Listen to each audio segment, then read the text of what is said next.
ngày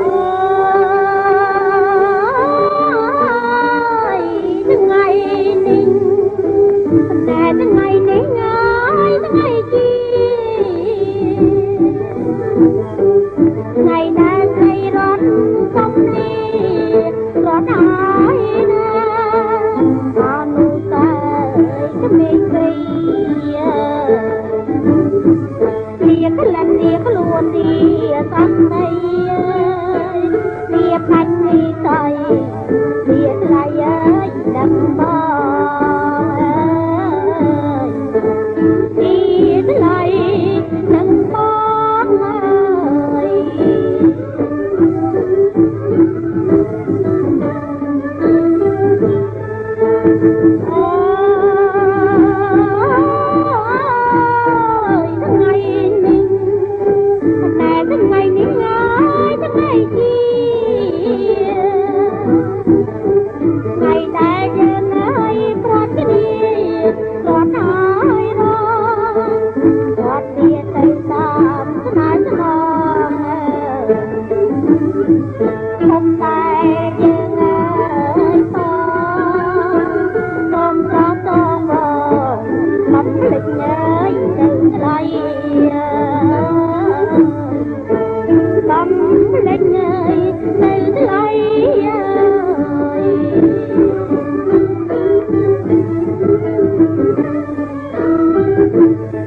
Thank you.